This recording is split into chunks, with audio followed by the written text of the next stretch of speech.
Hoy quiero que vayan conmigo al quinto capítulo del libro de Daniel. El libro de Daniel, el quinto capítulo del libro de Daniel. Pienso que más que cualquier otro libro en la Biblia, este predice el futuro, salvo el libro de Apocalipsis. Y cuando leas el libro de Apocalipsis, siempre lee el libro de Daniel. El libro de Daniel por un lado, el libro de Apocalipsis por otro, y luego enfrente de ti el periódico, y todos coinciden. Porque Daniel es un libro de profecía. Pero de lo que quiero hablar de Daniel hoy es de un incidente que pasó en su vida.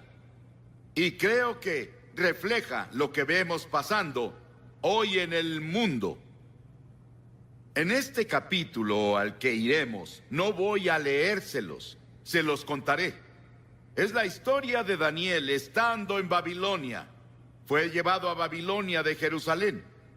Jerusalén había caído en el juicio de Dios y Jeremías lo había predicho. Todos los juicios que Jeremías predijo, todos los juicios que los profetas predijeron, todos se cumplieron o aún se cumplirán. Esta es la palabra de Dios. Es una palabra infalible.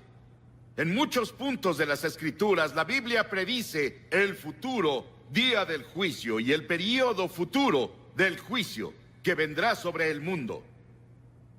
Bueno, Jerusalén fue juzgada, como Jeremías predijo. Él dijo, a menos que Jerusalén se arrepienta de sus pecados, serán juzgados. Y juicio vino entre los que fueron llevados cautivos por Nabucodonosor a Babilonia, a 2400 kilómetros. Estaba el joven Daniel y sus amigos, eran adolescentes, y fueron llevados a Babilonia.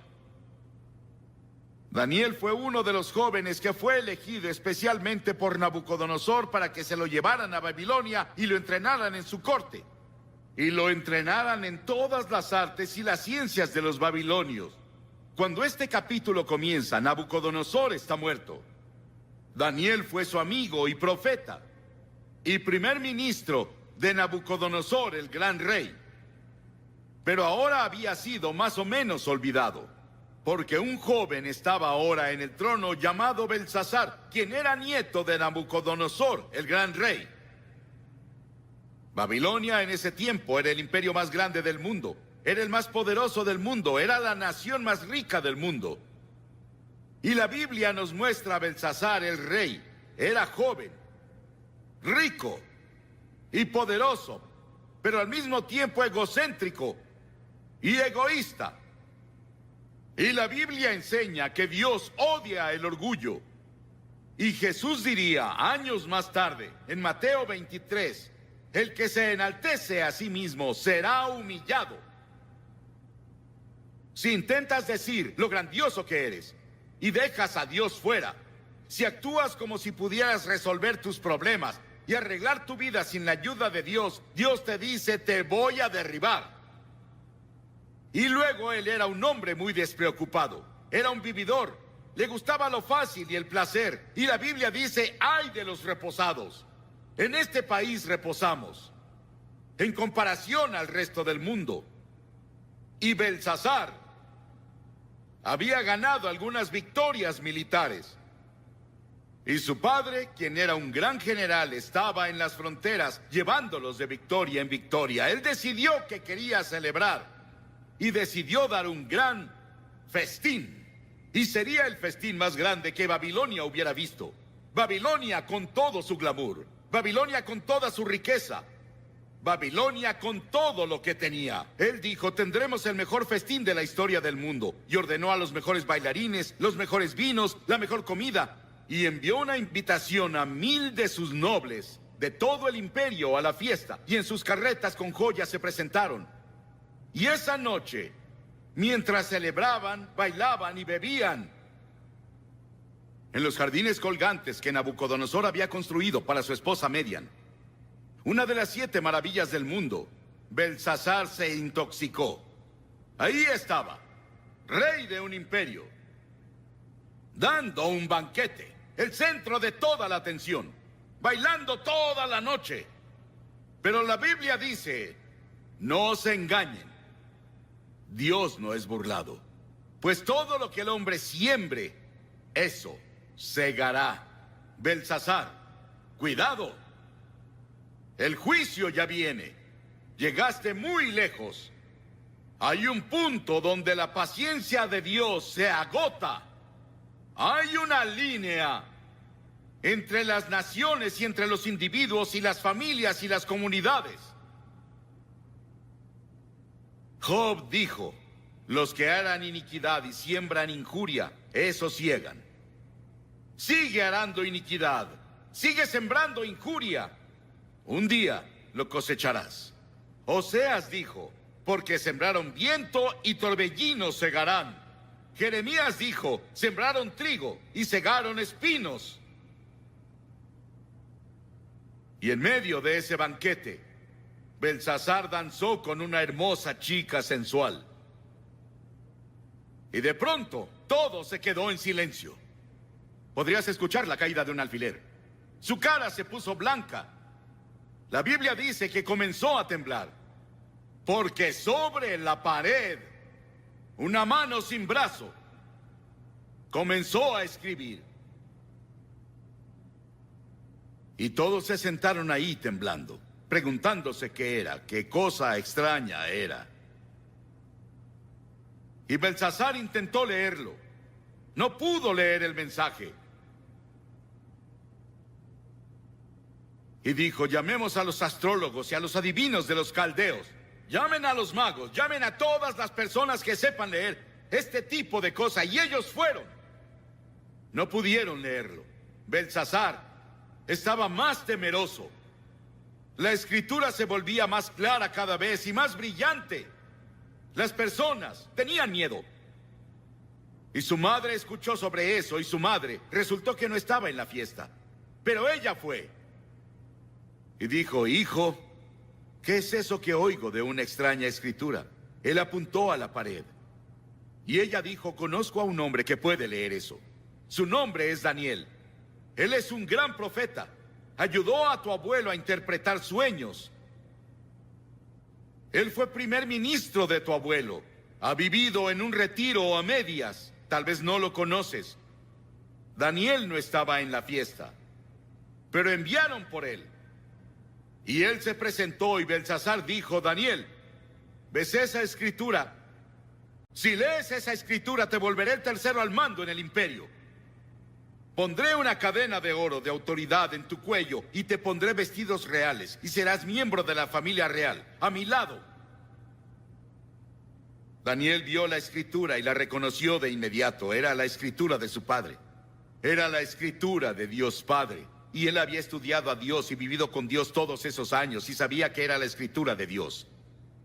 Dijo Belsasar, puedo leer la escritura, pero guárdate tus regalos, no los quiero. Dale tus regalos a alguien más. Verás, Belsasar, oh rey, te has levantado contra el Señor del cielo. Y han traído las vasijas del Dios Santo a tu casa, y tú y tus nobles y sus esposas y sus concubinas han bebido vino en ellos. Y Dios está ofendido. Y diste alabanza a los dioses de oro y plata y cobre y hierro y madera y piedra. Ellos no ven, no oyen y no saben. Y el Dios en cuya mano está tu vida y dueño de tus caminos, nunca le honraste. Sí, Belsasar, lo leeré. Dios le había dado a Belsasar todo lo que tenía, incluso la habilidad de reír. Su comida, su bebida, su poder, sus riquezas, todo venía de Dios, pero no había agradecido al Señor. Daniel dijo, muy bien, esta es la escritura. Mene, Tekel, Uparsin. Esta es la interpretación. Mene, contó Dios tu reino y le ha puesto fin. Belsasar es tu fin. Has pasado tu último día en esta tierra. Tekel, te pesaron en la balanza de Dios y te faltó. Peres, tu reino ha sido dividido y dado a los medas y a los persas. Y estando en el banquete, sin saberlo, Sin saberlo, los babilonios, el gran río Éufrates había sido cambiado de curso y el ejército medo-persa pasó sobre un río seco. Y esa noche, Babilonia cayó ante los medos y persas. Belsasar fue asesinado. Daniel permaneció y se volvió el primer ministro en el siguiente imperio. Ambos imperios lo respetaban por su sabiduría y su fe y su propósito y su devoción.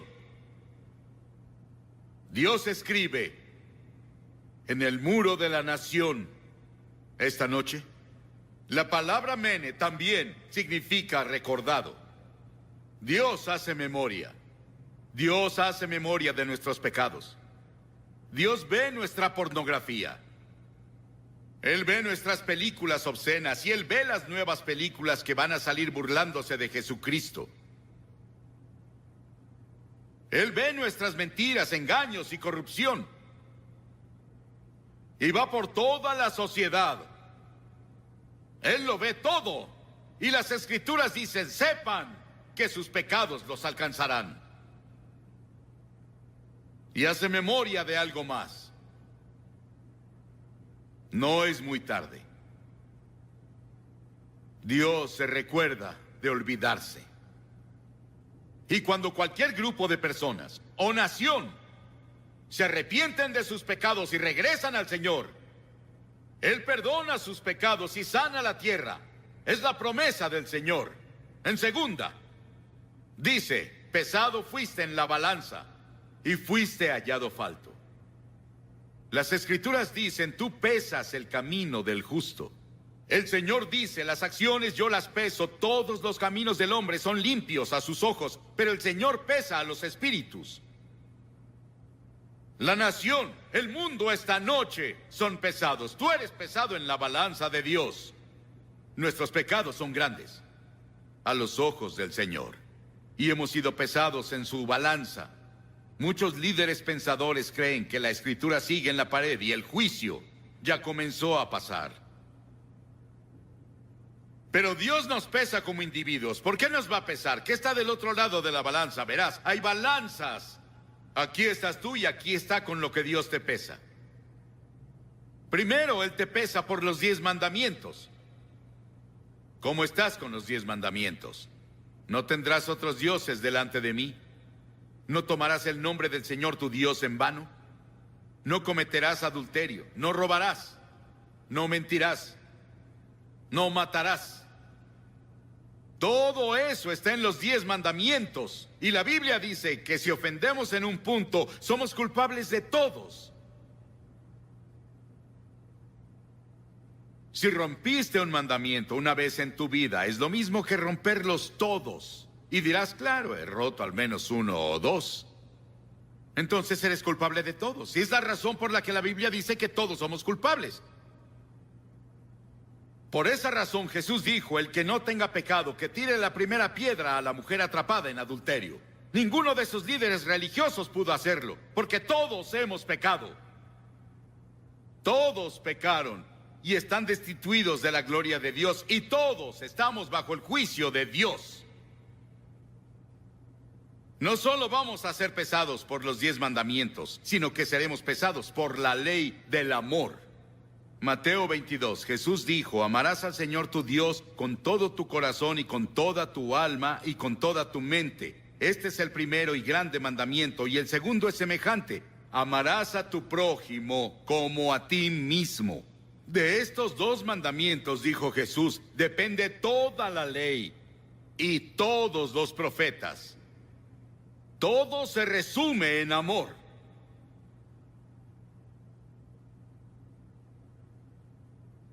¿Amas al Señor tu Dios con todo tu corazón, con toda tu mente, con toda tu alma? Y amas a tu prójimo. Tu prójimo es cualquiera con una necesidad. Jesús nos enseñó en la parábola del buen samaritano. Cualquiera que necesite ama a ese prójimo como te amas a ti. Es lo que Jesús dijo. Vamos a ser pesados por esa ley. En tercera, vamos a ser pesados por la persona de Jesucristo. La Biblia dice en el Salmo 89, porque ¿quién en los cielos se comparará al Señor? ¿Quién entre los hijos de los aposentados será semejante al Señor? Isaías dice, ¿a qué tendrán como igual a mí? Y me harán igual, o semejante, o me compararán, para ser como yo. Dios dice, sé santo, porque yo soy santo. Si no sabes, Jesucristo fue el único hombre justo y el único hombre santo que ha vivido. Llamamos a algunos en India hombres santos. Pero Jesús fue el único santo de verdad en la historia. Y si no vivimos como Jesús, vivimos también como Jesús, vamos a quedar cortos en los requerimientos de Dios. Y sus expectativas dirás, Billy, ¿quién en el mundo puede vivir como Jesús? Ninguna persona. Por eso es que todos debemos decir, soy pecador. Dios va a pesarnos con Cristo. Él va a pesarnos con los 10 mandamientos. Él va a pesarnos por la ley del amor. Pero también va a pesarte por tus obras. Esos pecados de omisión de los que no estabas consciente. En Mateo 25 Jesús nos recuerda, tuve hambre y no me diste de comer.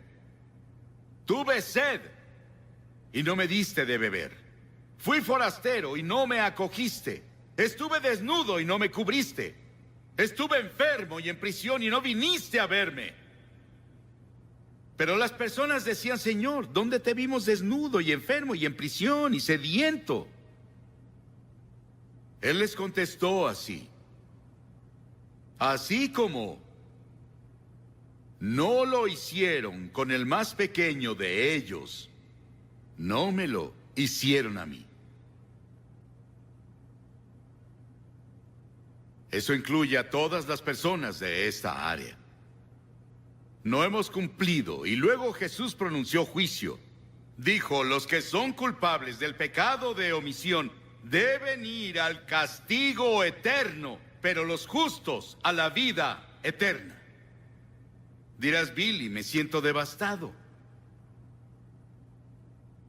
¿Cómo podrá alguno pasar? No podemos. Jesús dijo en Apocalipsis 3, yo conozco sus obras, no eres frío ni caliente. Ojalá fueses frío o caliente. Pero por cuanto eres tibio, te vomitaré de mi boca, él dijo. Escucha, habrá muchas personas que no entrarán al cielo que tú crees que van allá. Y luego lo quinto, Él va a pesarnos por nuestras oportunidades. Por nuestras oportunidades. A quien mucho se le da, mucho se le exige, dijo. Piensen en vivir en Estados Unidos, con todas sus ventajas.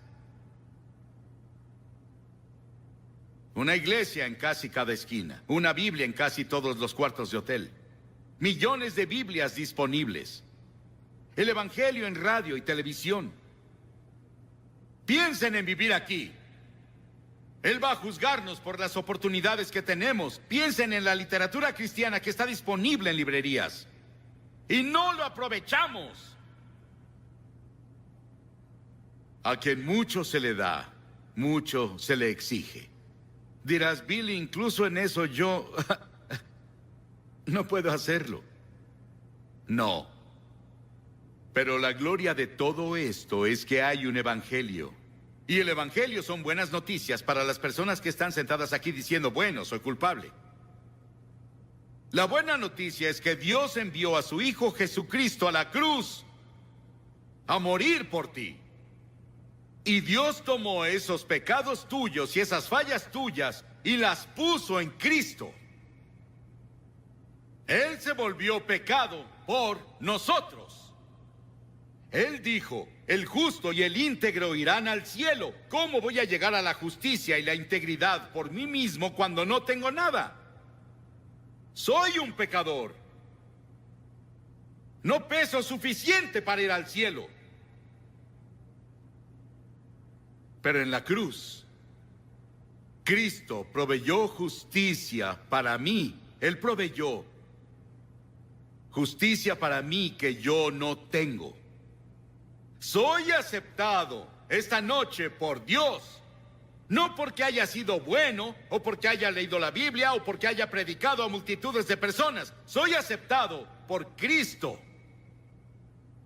Soy aceptado en el amado por Él. Y ese es tu privilegio en este momento.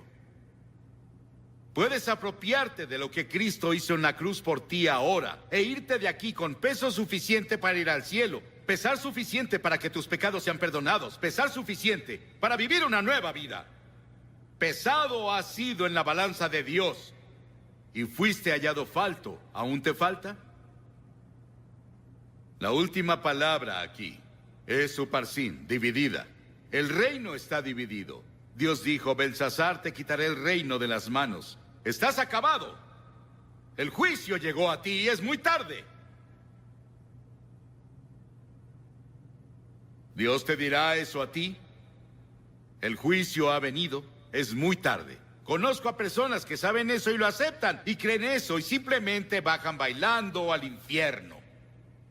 Son como el ratón que fue atrapado y sigue olfateando el queso después de ser atrapado.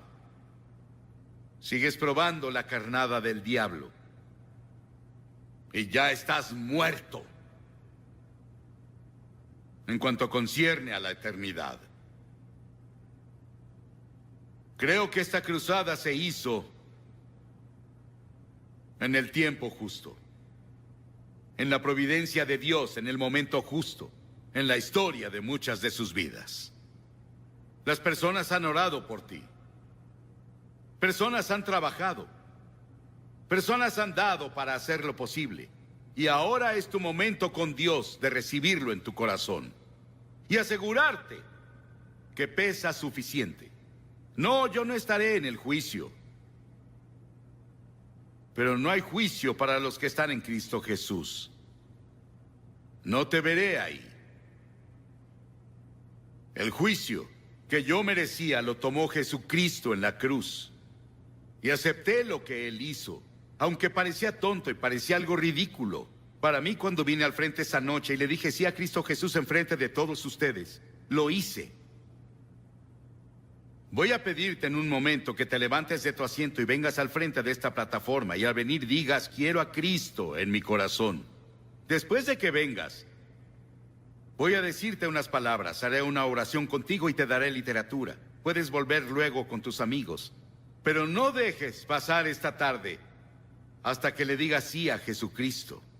Porque verás, tal vez no haya otro momento como este. Este podría ser el último momento que tengas, y ahora es el momento. Levántate y ven. Son cientos de personas que han venido esta semana, incluso miles. Ven a unírteles. Y di hoy: quiero que Cristo perdone mis pecados. Quiero saber que iré al cielo. Ahora, esta noche, quiero hablar sobre las tentaciones de Jesús. Quiero que vayan conmigo al 4º capítulo del libro de Mateo. Y comenzaremos con el primer verso, estas palabras de las que quiero hablar, las tentaciones de Jesús esta noche. Entonces Jesús fue llevado por el Espíritu al desierto para ser tentado por el diablo. Y cuando ayunó 40 días y 40 noches tenía hambre.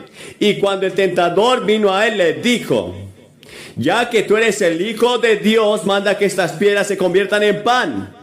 Pero Jesús respondió y dijo: está escrito que el hombre no vivirá solo de pan, sino de toda palabra que sale de la boca de Dios. Entonces el diablo lo llevó a la santa ciudad y lo puso sobre el pináculo del templo y le dijo: ya que tú eres el Hijo de Dios, tírate abajo, porque está escrito que Él mandará a sus ángeles acerca de ti, y en sus manos te llevarán para que tu pie no tropiece sobre piedra. Jesús le dijo: está escrito, no tentarás al Señor tu Dios. Entonces el diablo lo subió a un monte muy alto y le mostró todos los reinos del mundo y la gloria de ellos. Y le dijo: todas estas cosas te daré si te postras y me adoras. Entonces le dijo Jesús: aléjate de mí, Satanás, porque está escrito: adorarás al Señor tu Dios y a Él solo servirás. Entonces el diablo lo dejó y aquí vinieron los ángeles y le servían. Sí, Jesucristo fue tentado. La Biblia dice que fue tentado en todas las cosas como nosotros, pero sin pecado. Él es el único en la historia del mundo, incluyendo a Adán y a Eva, que alguna vez resistió al diablo, completa y enteramente. Él era el Señor Jesucristo. ¿Por qué? Porque no tenía pecado dentro de sí. No había nada que el diablo pudiera pelar dentro de él, porque no tenía pecado. Y tú y yo tenemos la semilla del pecado en nosotros. Nacimos en pecado. David dijo, en pecado me concibió mi madre. Y la Biblia dice que todos hemos pecado y estamos destituidos de la gloria de Dios. Y la palabra pecado significa que hemos quebrantado las leyes de Dios, hemos quebrantado las leyes morales de Dios, y todos estamos en esa categoría. Y luego en Efesios 6 y el verso 12 leemos estas palabras hablando de ti y de mí.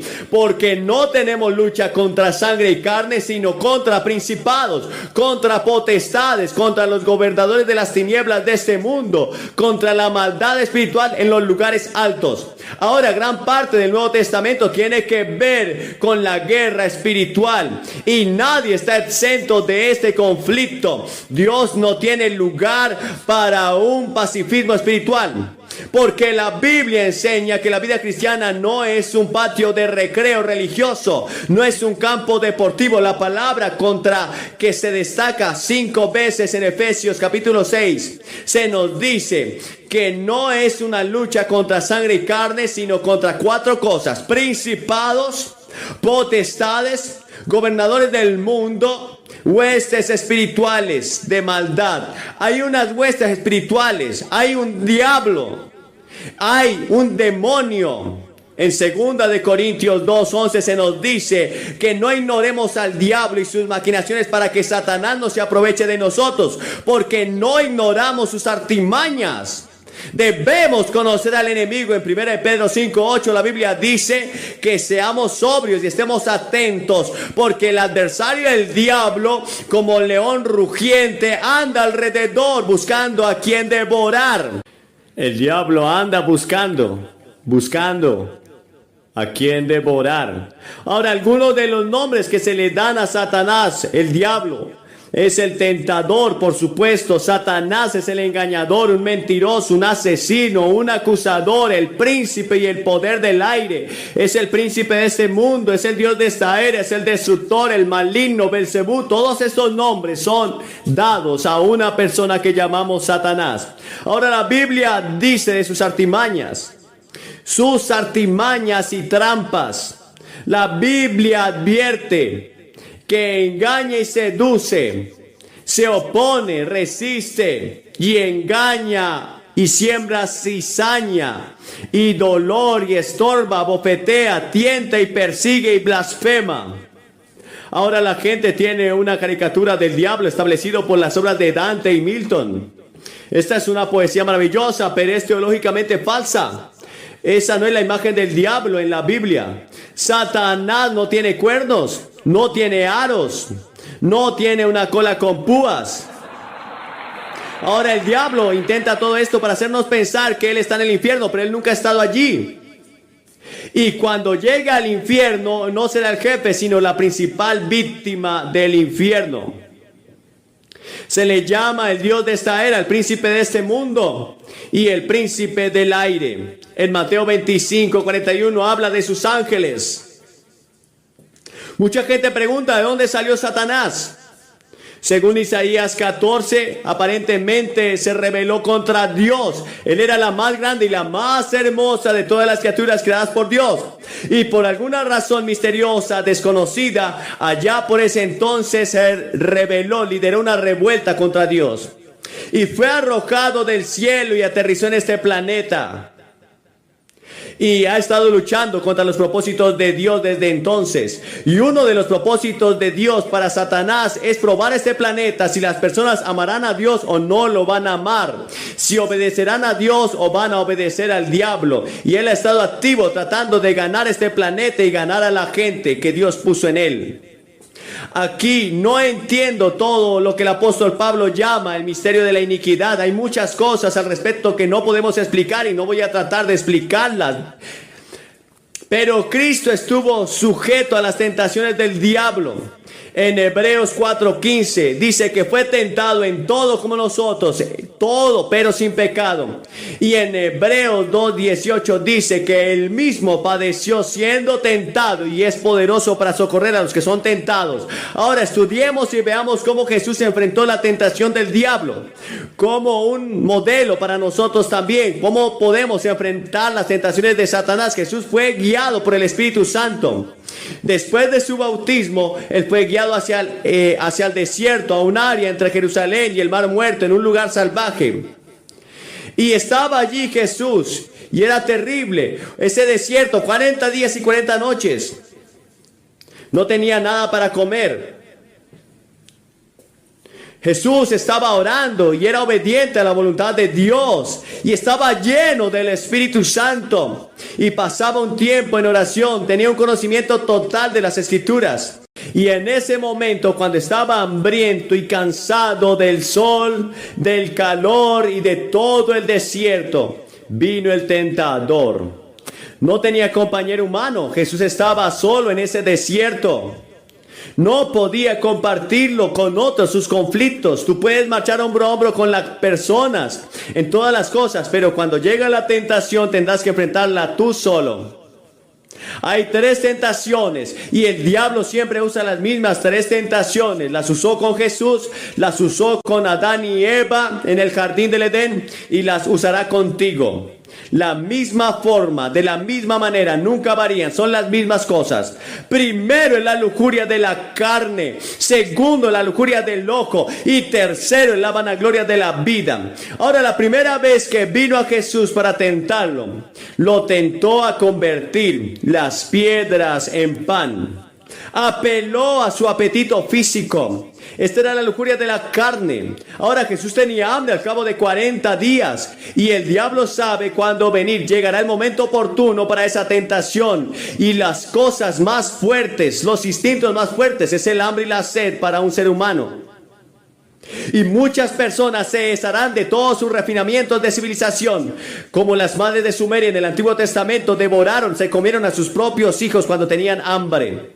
El diablo señala las piedras redondas y dice: si eres el Hijo de Dios, o como eres el Hijo de Dios, reconoció que él era el Hijo de Dios. Por eso la palabra aquí se debería traducir: ya que como eres el Hijo de Dios, ordena que esas piedras se conviertan en pan.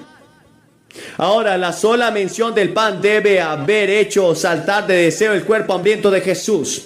Jesús estaba en la perfecta voluntad de Dios, iba según el plan de Dios y el propósito de Dios. Ningún accidente le podía pasar, iba de camino a la cruz para morir por la salvación del mundo, para morir y resucitar. Este era el plan perfecto de Dios y la voluntad perfecta de Dios. Ahora el diablo viene y dice: puedes hacer algo como esto y no solamente puedes alimentarte a ti mismo, sino puedes alimentar al mundo. Puedes convertirte en el Mesías creído. El mundo entero creerá en ti si alimentas a las personas hambrientas. Dios había planeado para él que tuviera hambre porque también Dios lo estaba probando. Pero Dios no le había permitido utilizar su poder para satisfacer la necesidad física que él tenía.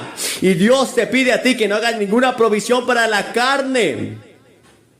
El antojo era legítimo, pero Satanás sugirió satisfacerlo de una manera ilegal. Y puedes alimentar al hambriento. Y no es interesante que cuando Jesús murió y dijo: terminé la obra que el Padre me envió a hacer. Pero cuando murió había muchas personas enfermas, había muchas personas hambrientas todavía. Pero él vino con un propósito mayor. Oh sí, él alimenta a los hambrientos, es interesante. Y nosotros, los cristianos, debemos preocuparnos por alimentar a los hambrientos. Pero hay algo mucho más profundo y una cosa más profunda en la cruz: la redención de Cristo y la resurrección. Porque sin la cruz y la resurrección no podría haber salvación de tu alma. Ahora, la segunda tentación que el diablo le dio a Jesús: lo llevó al pináculo del templo, que es el punto más alto de toda el área, y se podía mirar 600 pies hacia abajo del valle. Jesús estaba en Jerusalén, en el centro de la vía judía en ese tiempo, y el pináculo era el lugar más imponente del templo. Y el diablo le dijo: ya que eres el Hijo de Dios, ¿por qué no te arrojas abajo? Porque está escrito en la Biblia: Él dará a sus ángeles mandato acerca de ti, y en sus manos te llevarán para que tu pie no tropiece con ninguna piedra. El diablo usa las escrituras. El diablo puede citar las escrituras. Él citó mal estas escrituras de Salmo 91, 11 y 12, pero omitió una de las partes más importantes de este pasaje, que dice que Él dará a sus ángeles el encargo de que te guarden en todos tus caminos. Omitió. Nota la sutileza que utilizó Satanás con Jesús. Esta es una oportunidad para una aventura de fe. El héroe. Ahora Él hizo lo mismo con Eva, deslumbrarlo de los ojos. Ahora mira lo que va a pasar. Habrá un gran espectáculo, los ángeles te atraparán, deslumbrarás a las multitudes.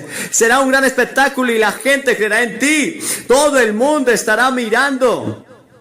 Y en lugar de tomar el largo y difícil camino de enseñar, predicar, de curar y morir en la cruz, puedes hacerlo todo en un gran momento en el que se verá a los ángeles venir y atraparte. Y todos creerán. El plan de Dios era que iría a la cruz. Había sido planeado, había sido predicho por los profetas que iría a la cruz y moriría por nuestros pecados. Y si no hubiera hecho, ninguno de nosotros hubiera sido salvo.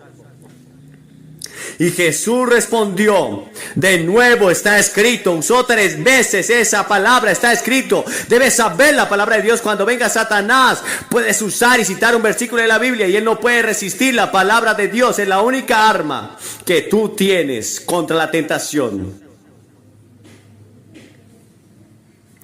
Usa la escritura. No tentarás al Señor tu Dios. Ahora, ¿cómo tentamos a Dios? Lo tentamos cuando dejamos el camino señalado de la obediencia para ir por el camino del mal y esperamos ser librados. Hay mucha gente que sigue haciendo mal tras mal tras mal y espera que Dios los libre. Es como jugar con una serpiente de cascabel. Y luego la tercera tentación fue la tentación de la ambición. El diablo ahora usó una carta de triunfo. Ninguna otra persona en la historia había resistido alguna vez esta carta. Se quita el disfraz, le lleva a un monte muy alto y le muestra todos los reinos del mundo en un momento. Y el diablo le dice: todo este poder, todos estos reinos, todas estas naciones, todas estas riquezas, toda esta gloria, te la daré si me adoras. Solo un instante, inclínate ante mí. Inclínate un momento y eso será todo. En un momento todo será tuyo: el esplendor, la soberanía, el poder, la pompa, la deslumbre, el poder de Nínive, de Babilonia, de Persia, de Grecia, Roma, Francia, Alemania, Italia, China, India, América, la Unión Soviética. Todo será tuyo. Jesús podía haberlo tenido todo para siempre. Tú dices: ¿el diablo tenía el poder de darle todo eso? Jesús nos dijo que él no podía. Le dijo: él tiene un poder tremendo, es el príncipe de este mundo. Es el príncipe y el poder del aire, es el Dios de este mundo. Ahora Cristo ya se le había prometido todos los reinos de este mundo, pero solo por sufrir en la cruz los va a conseguir. Va a ser el Rey de reyes y Señor de señores y gobernará el mundo entero en un día futuro, cuando todos estaremos en el reino de Dios. Pero el orgullo de Satanás estaría satisfecho para siempre si solo Jesucristo, el Dios, se inclinara ante él. Esta es la imagen más cobarde de Satanás. Y nadie tiene más hambre de gloria y de adoración. Nunca eres más parecido al diablo que cuando quieres crédito por lo que haces. ¿Qué hay de ti? ¿Cómo eres tú? El salmista había predicho, citando, que Dios le daría a las naciones por herencia. El diablo le prometió todo a Cristo si doblaba sus rodillas ante él. Si los hombres solo le sirven a él, le dará fama, honor, riquezas, posición. Pero muchos de ustedes lo siguen por nada. Lo siguen tan solamente por nada. La gente de hoy sofocará su conciencia, asesinará su principio, su compromiso por asegurar lo que desean. Satanás dice: por un momento inclínate y ese dinero será tuyo.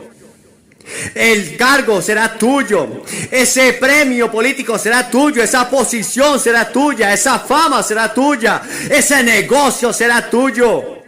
Esa satisfacción sexual será tuya.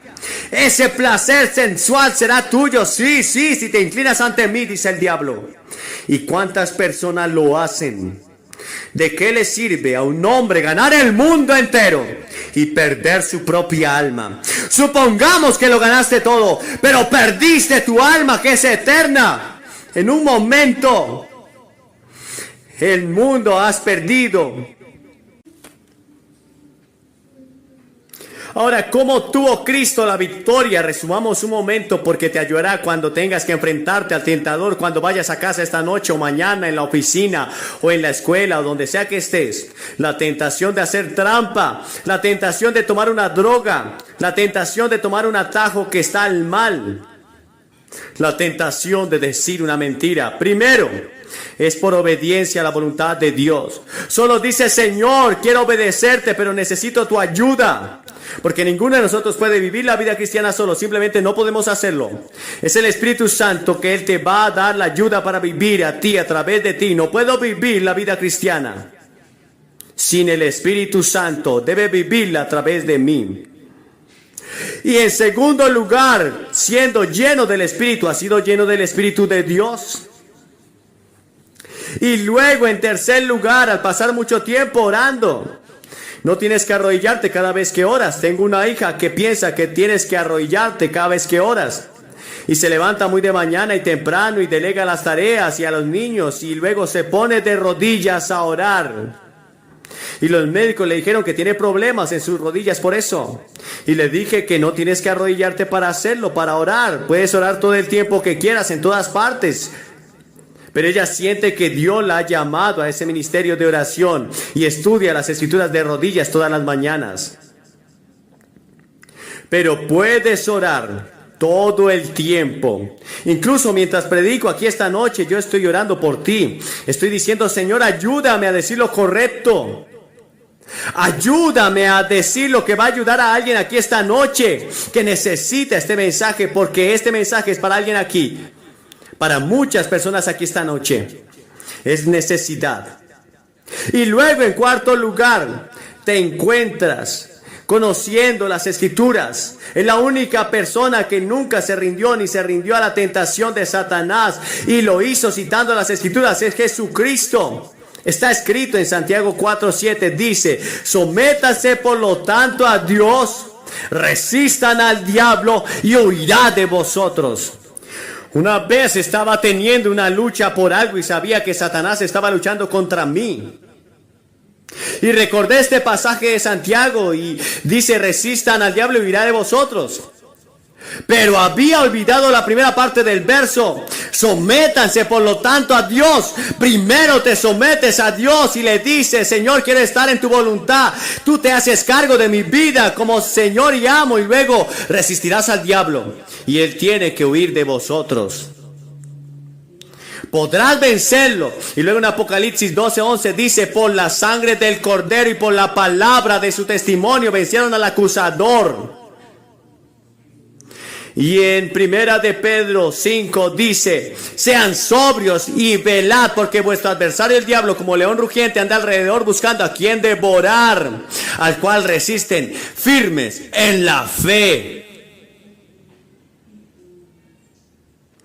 ¿Le estás resistiendo? ¿Te estás sometiendo a Dios? Tienes que conocer realmente a Cristo. En un mundo en el que la religión dominante es ahora el secularismo, el estilo de vida es el materialismo, necesitamos atender a la palabra de Dios para saber cómo citarla y aplicarla correctamente. Dios nos llama a un lugar donde nos quedemos solos como cristianos y vivamos de esa manera. Es un llamado a la vida en sociedad, es vivir a Cristo en la vida, donde el lugar donde estemos debemos mantener la creencia en el comportamiento. Debemos relacionarnos en la salvación y en la ética personal de Cristo. Debes recibir a Cristo en tu corazón. Debe vivir en tu corazón y entonces sales y lo aplicas en el mundo en que vives, en cada grupo, con las personas que te están rodeando. ¿Realmente conoces a Cristo? Tú mismo dices, Billy, hay veces que yo creo que sí y hay veces que no estoy seguro. Si tienes alguna duda, pero no la resuelves esta noche, algunos de ustedes han sido bautizados, han sido confirmados e hicieron algunas promesas y otros hicieron promesas por ustedes, pero ustedes no están seguros de haberla guardado y les gustaría volver a comprometerse y dedicar su vida a Cristo esta noche. Hay otros de ustedes que simplemente no están seguros de haberlo recibido antes realmente en su corazón, pero quieren hacer y quieren estar seguros de que todos están perdonados de sus pecados y vas a ir al cielo, que si mueres irás al cielo. Esta noche te voy a pedir que te levantes de tu asiento y vengas y te pares frente a esta plataforma. Cientos de personas ya lo han hecho en otros lugares. Y después de que todos hayan venido, les voy a dar una palabra y oraré con ustedes y les daré literatura para ayudarlos a ser un cristiano. Si estás con amigos o familiares, te van a esperar. Si estás en un autobús, te esperarán. Solo tendremos un momento, porque es importante